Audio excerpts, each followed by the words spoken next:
Bonjour à tous, on va faire une petite causerie autour de ce que l'on pourrait appeler la méditation. La méditation étant être tout simplement avec ce qui est comme c'est, sans le juger, sans l'étiqueter, jusqu'à qu'on se rende compte qu'on ne peut pas être avec ce qui est comme c'est, puisqu'il n'y a que cela, il n'y a que le soi, il n'y a que maintenant. Et donc, on pourrait se demander parfois si on progresse, entre guillemets, dans le sens où, eh bien, on a l'impression d'avoir médité. Certains ont appris des approches méditatives particulières.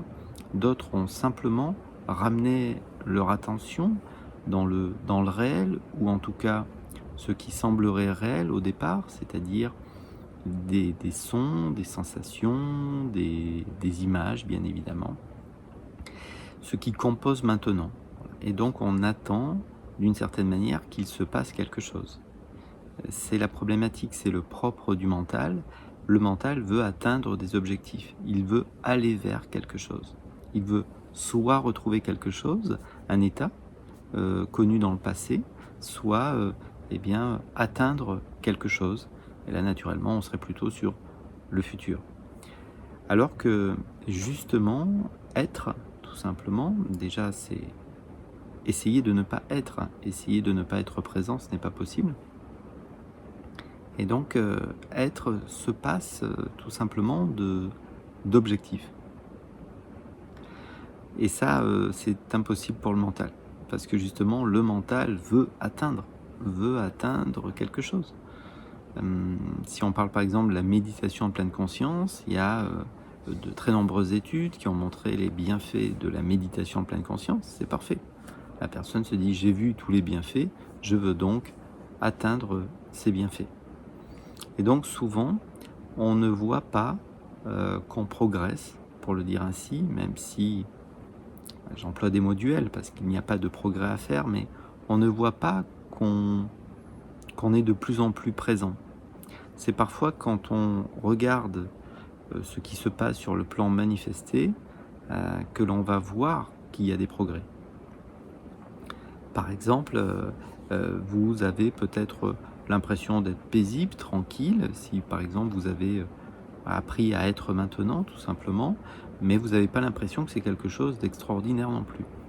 Et là, vous rentrez en relation avec des personnes, dans le cadre de votre travail ou voilà, votre famille, et vous voyez comment eux réagissent, comment nous sommes tous, à moins qu'on ait appris à être maintenant dans une forme de réaction, on est tout de suite emporté par des colères, des tristesses, des peurs, des manquements, bref, le mental prend les pleins pouvoirs et on va à ce moment-là constater, pour le dire ainsi, pour employer des mots duels, qu'on a fait des progrès.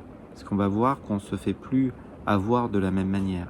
On va peut-être voir qu'on ne remue plus le passé. On va peut-être voir que on projette moins concernant le futur. Et donc, il y a une forme de paix, de tranquillité en tout cas qui s'installe, mais cette tranquillité est naturelle. Elle devient très vite naturelle. Tu m'étonnes. C'est notre nature véritable que d'être, on pourrait dire, en paix, d'être tranquille. Donc, parfois, déjà, il y a des formes de progrès qu'on fait sans s'en rendre compte. Et puis, on pourrait dire aussi que le fait d'être de plus en plus maintenant, c'est quelque chose qui gagne en maturité. C'est comme une pratique au début. Encore une fois, à un moment donné, la pratique va s'effondrer. Vous ne pourrez plus méditer parce que méditer sera devenu votre état naturel. Vous serez tout le temps présent. Peu importe comment vous avez pris, comment vous êtes pris. Peut-être, je le disais, vous aurez appris une méthode de méditation particulière. Peut-être que vous aurez simplement ramené l'attention dans le présent, comme si je regarde à chaque instant, si je suis ici ou pas. Bref, à un moment donné, ça deviendra naturel. Vous serez de plus en plus présent, naturellement, sans effort, et il y a une forme de maturité qui va s'installer. Et c'est peut-être là que vous allez commencer à goûter, si vous avez vu la vignette de cette petite vidéo, des joies de se poser. Alors ce que ça veut dire, c'est les joies de se poser dans le corps. On pourrait évoquer s'intérioriser, tout conscientiser. Tout conscientiser est simple, tout en étant dans cette présence à soi, au corps, un peu comme si on goûtait simplement ces textures. Tout en étant là, vous commencez à porter un regard sur ce qui est, sauf que ce n'est plus un regard fait de division, c'est un regard qui est en lien direct avec ce que vous ressentez. Tout est un, vous unifiez tout. Là, il y a une forme de joie. Cette joie n'a rien à voir avec le fait de rire. C'est simplement le fait d'être. Et en réalité, de n'attendre rien. Parce que si vous vous posez et que vous dites « je vais attendre la joie », vous allez l'attendre longtemps. Donc si tout s'arrête, si le mental se calme, et progressivement, plus vous allez méditer, plus vous allez voir le mental qui se calme, et si ce mot méditation ne vous parle pas, ne le prenez pas, plus le mental va se calmer, et plus ça va être, pour employer des expressions connues, comme un voile opaque qui tombe, et vous allez voir que vous n'étiez pas tout à fait présent. Qu'à chaque fois que l'on pense, on n'est pas présent ici. Et quand on n'est pas présent, on ne goûte pas la joie. Donc, sur le plan manifesté, de toute manière, tout se transforme. Et penser que nous allons atteindre une joie extatique totale en permanence, c'est pas tout à fait vrai. Oui, il y aura une complétude, et pour moi, c'est le premier symptôme, pour le dire ainsi, c'est la complétude. Et cette complétude, c'est-à-dire que maintenant est totalement plein. Mais c'est déjà le cas. C'est-à-dire que c'est les vases communicants. Si je ne pense pas énormément, je suis posé dans le corps. Si je suis posé dans le corps, c'est la complétude. Et depuis cet espace, depuis cette présence, et bien, au bout d'un moment, je me rends compte que je suis conscient d'être paisible. Donc, comme si moi-même, entre guillemets, moi, la conscience, ne dépendait plus de ces états de paix, de joie. Et ça, c'est le soi. C'est ce que nous sommes déjà. Il n'y a rien à atteindre. Vous n'avez rien atteint du tout. Vous avez juste été ce que vous êtes déjà pleinement installé. Et donc, après, pensez que je vais vivre de la joie en permanence. Oui, il y aura la joie d'être, mais la joie d'être présent. Et ça ne voudra pas dire que si le mental redémarre, vous allez aimer tout de la même manière. Oui, vous aimez tout de la même manière, dans le sens où vous, on va dire, vous portez la même attention à tout. Et il y a une grande joie à être dans cette qualité de présence, une grande paix, une grande complétude. Mais on pourrait dire que le petit personnage, parce qu'effectivement, comme je disais tout à l'heure, il y a quelques minutes, à un moment donné, cette paix ressentie par le petit personnage est perçue. Donc c'est comme si on vivait, on pourrait dire, deux réalités en même temps. Je perçois, et à la fois, je perçois ce calme, cette paix tranquille qui est vécue à travers l'organisme. Je vois, j'entends, je peux même entendre les mots, les pensées apparaître, les sensations. Je suis intimement dans chaque cellule ici, et en même temps, je perçois ça. Et donc ça, si vous voulez, ce n'est plus quelque chose d'individuel. C'est-à-dire, je dis je parce que c'est la langue qui fait qu'on dit je, mais des gens ne parlent pas moi ici, parce qu'on peut tous atteindre naturellement cela. Et vous n'avez besoin de personne pour cela. Alors, il faut s'écouter. C'est vrai que le mental est plus ou moins structuré vers le fait d'avoir besoin de d'aide extérieure, de validation extérieure, ça dépend des êtres. Si vous êtes de plus en plus présent, les vasanas, les tendances, les antériorités, de toute manière vont remonter. Quand elles remonteront, eh bien, vous n'aurez pas l'impression de progresser, d'être dans la paix, d'être dans la joie, et pourtant, vous êtes en train de, j'emploie des mots un peu, de vous libérer de certaines vasanas. Une vasana est un programme qui m'amène à vivre autre chose que maintenant. Connaître son profil énéagramme n'est jamais perdu, même si la désidentification à la pensée a eu lieu, parce que tant qu'il y a des accroches, tant qu'il y a des dossiers, comme disent, voilà, eh bien, des vasanas, la compulsion énéagramme, l'attention première. C'est un univers intéressant aussi, l'énéagramme, je ne vous dis pas qu'il faut y aller, mais c'est pas idiot. S'il y a vraiment ce chemin de retour au réel, de faire cette reconnaissance de ce que nous sommes, et si vous voulez vous établir dans ce que vous êtes, déjà, la conscience, une conscience qui perçoit. Effectivement, plus je suis établi dans ce qui perçoit, et plus c'est simple de laisser passer les colères, les tristesses, enfin même, ou d'un moment on les entend plus. Parce qu'en fait, le mental, vous l'entendez plus au bout d'un moment. Mais ça, c'est pas... on peut tous vivre ça, j'en suis intimement convaincu. La non-écoute des pensées. Ça peut paraître curieux, mais oui, c'est-à-dire qu'à un moment donné, ça s'explique si vous voulez. Si vous voulez, il y a naturellement, on se pose, nous le savons, ça a été démontré, abaissement des fréquences cérébrales.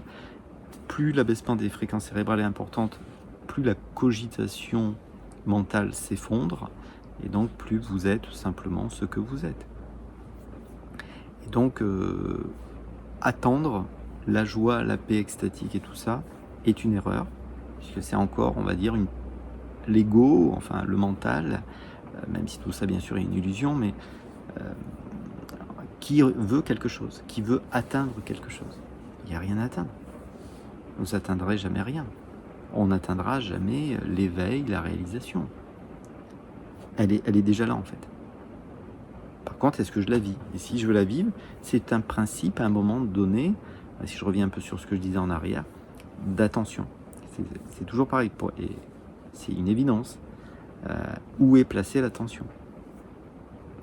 Alors, certains vont me dire, il n'y a rien à faire, tout est la conscience, ce n'est pas devenir un être parfait, d'accord, mais où est l'attention? Si l'attention est éparpillée, et c'est pourquoi certains, encore une fois, vont suivre des sadhanas pendant longtemps, si l'attention est éparpillée, mais j'ai plus qu'à donner des satsangs avec un verre de bière à la main pendant qu'on y est, quoi. Oui, tout est la conscience, donc la bière aussi pendant qu'on y est. Non, mais non. C'est-à-dire, le problème n'est pas de boire une bière, sans aucun doute. Le problème, c'est est-ce que ça part d'un manque. Donc le mental est malin. Le mental peut dire que j'ai réalisé ma nature, alors qu'encore une fois, c'est pas forcément vrai. C'est vraiment une question de ressenti. Et d'une certaine manière, vous pourriez avoir des êtres qui vous donnent des satsangs à l'appel et qui, pour autant, n'ont pas réalisé leur nature. C'est-à-dire que oui, il y a eu la reconnaissance, mais c'est pas pleinement vécu. Et donc, ce qu'on propose, ce qui est proposé probablement en satsang, même si je n'ai jamais suivi un satsang de ma vie, ce n'est pas des mots. C'est le silence entre les mots, c'est la présence, c'est la conscience. Et donc, c'est ça qui peut se reconnaître. Et là, si vous voulez, si vous vous contentez d'écouter une petite vidéo de 15 minutes et de vous dire « Ah, il a l'air vachement bien, il a l'air d'avoir réalisé sa nature », mais en fait, vous ne le savez pas, en fait. Pourquoi vous ne le savez pas? Parce que faudrait suivre l'être au quotidien pour voir son comportement au quotidien. Est-ce que des fois, il y a des vasanas très puissantes qui reprennent le dessus? Je le disais l'autre jour, Erika, elle est merveilleuse quand elle partage, elle est bien, elle est posée, ancrée. Vous la retrouvez 3 jours plus tard, elle est en train de faire une orgie de nourriture chez elle, et vous ne savez pas pourquoi. Parce qu'il lui manque quelque chose, il y a une vasana qui n'est pas libérée. Ce n'est qu'un exemple, hein. Je dis juste que c'est intérieur tout ça, pour employer des mots duels. Il n'y a que vous qui pouvez réaliser votre nature, personne ne peut vous la donner. Et voilà pourquoi, à un moment donné, eh bien, ramener l'attention, être présent, et puis finir sur ce que je disais dans cette vidéo, ne rien attendre. Juste être pour le plaisir d'être. J'attends rien. J'attends rien. Juste, je me pose, quoi. Je me pose. Alors effectivement, on n'est pas tous faits pour se poser, pour s'asseoir.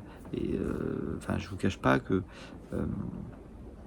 avant qu'il y ait une joie à se poser, il s'est passé des années. Bien sûr, maintenant, c'est le kiff total de de se poser, même si je suis très actif, se poser, se goûter, et c'est devenu peut-être la plus grande joie. Euh, mais vous pouvez tout à fait, d'une certaine manière, méditer, être dans l'action, hein. Il y a l'inaction dans l'action. Dit autrement, se voir agir. Se voir agir, conscientiser que j'agis, tout conscientiser. Et c'est déjà suffisant. Si vous êtes pleinement présent à chaque instant, bien sûr, mentalement, ça ne présente aucun intérêt. Et si vous êtes intimement présent, le soulagement qui va s'installer progressivement, et encore une fois, potentiellement sans que vous en rendiez compte. Et ça, je pense, c'est important. Et c'est parfois encore, quand vous êtes, encore une fois, entre guillemets, en contact avec d'autres êtres, et que vous voyez leur réaction et le fait qu'ils vont pas bien en réalité. Il y a une compassion. Parce qu'il y a une compassion parce qu'en plus, vous ne pouvez pas forcément leur partager que ce qui ne va pas, c'est justement leur manière d'agir. Donc soit on est touché par cette évidence qui est qu'il faut que je fonctionne autrement, soit vous ne l'êtes pas. Et après, effectivement, vous êtes dans l'acceptation de tout. Pourquoi vous acceptez l'autre, pour le dire ainsi? Parce que déjà, vous vous acceptez vous-même. Dans le ressenti, dans le goût. Donc si une colère arrive, parce qu'il y a quelque chose qui vous touche, admettons, c'est pleinement vécu. Une tristesse, très bien. Je m'ennuie, mais parfait. Mais où est cet ennui? Comment tu la goûtes en fait? Et donc effectivement, ça demande du temps. Ça semble simple sur le papier. Après, effectivement, il faut pouvoir aussi le mettre en œuvre. Voilà. Donc ici s'arrête cette toute petite causerie. Eh ben voilà, de bon cœur. Je ne suis personne. Je ne suis certainement pas un enseignant de je ne sais quoi. Je suis rien du tout. Vous regardez juste si ça résonne ou pas. Peut-être à bientôt. Au revoir.